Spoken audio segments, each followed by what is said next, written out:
Hello and welcome to the 13th special Advent episode of the Selah Time to Pause podcast from Plexus Salvation Army, an online church in the UK.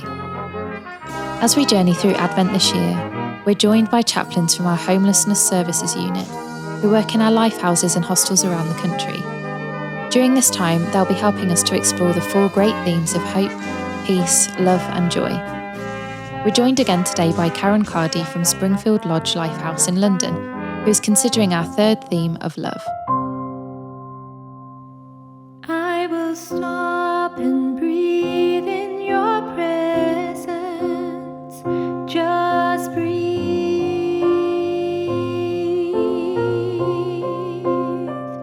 Just breathe.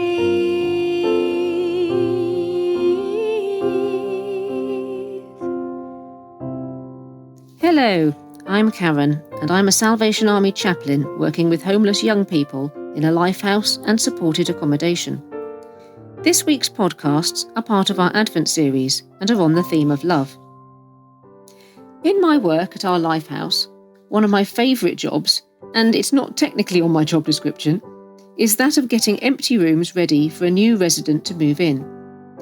After all the repairs have been done and it's been fully cleaned, we make sure that there's new bedding, some toiletries, crockery and other essentials in there ready to welcome our new arrival.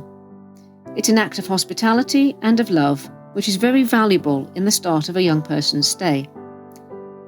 It's several things. It's an act of loving care, it's also a gift to show welcome, and it's also a way to help our residents to feel safe, comfortable, and most of all positive about their new home and about the community of support that they're coming into. To start well gives them a much better chance of settling in quickly and then trusting us enough to work with us.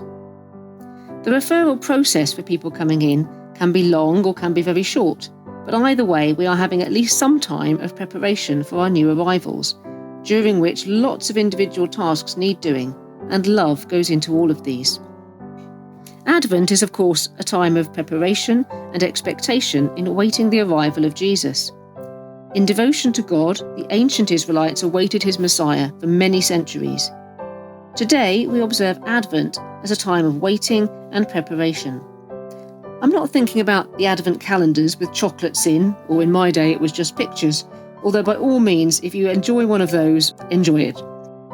I'm also not talking about the exhausting round throughout December of finding decorations and putting them up, finding a tree, finding gifts, wrapping them, sending them, writing cards and sending those, going to office Christmas parties and all of that. We prepare for Jesus in a different way. Of course, we know he is already here, so it's not quite like somebody arriving for the very first time. But still, we can prepare, and we can still make ourselves ready.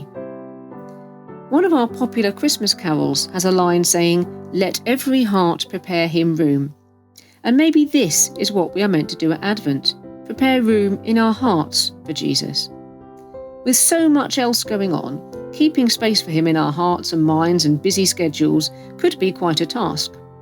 Yet it's important to do if we are to be able to welcome him into our lives.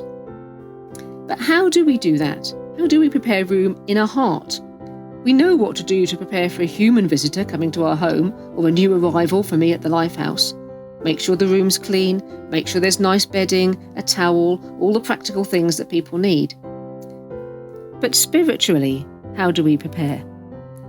Making room might include removing clutter. There might be things taking up space and distracting us from putting our focus on God. Now, our hearts and minds do need to be occupied with a few other things. You may have family, you may have work, and all sorts of other things going on in your life that you need to be occupied with. However, those things should not take up so much space that God gets crowded out. Because if we're too busy for God, then we are very definitely too busy.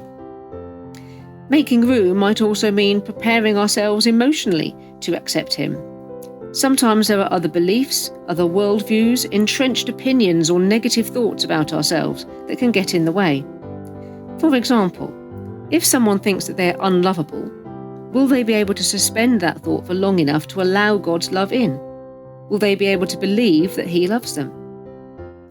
In order to allow Jesus in and to receive and engage with his love, we need to show maybe a little bit of love first in the hospitality of preparing our hearts and being ready.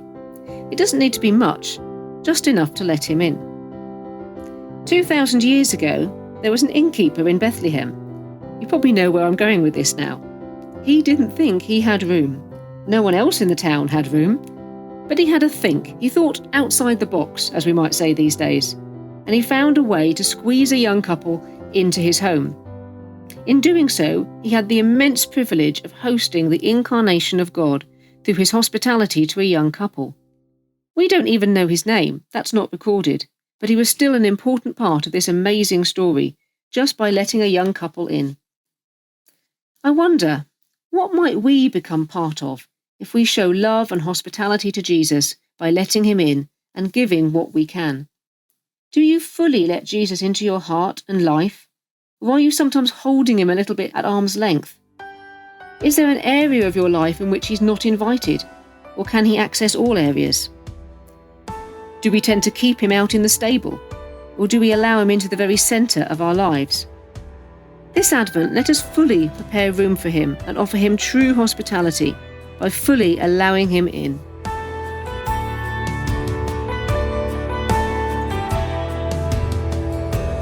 Filled with wonder, filled with light, the Son of God was born to us this holy night.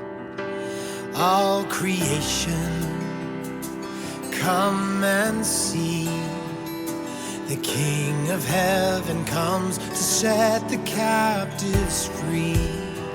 Let every heart prepare him room. Let every voice declare this holy truth.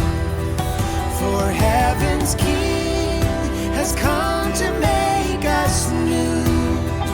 Let every heart prepare him room.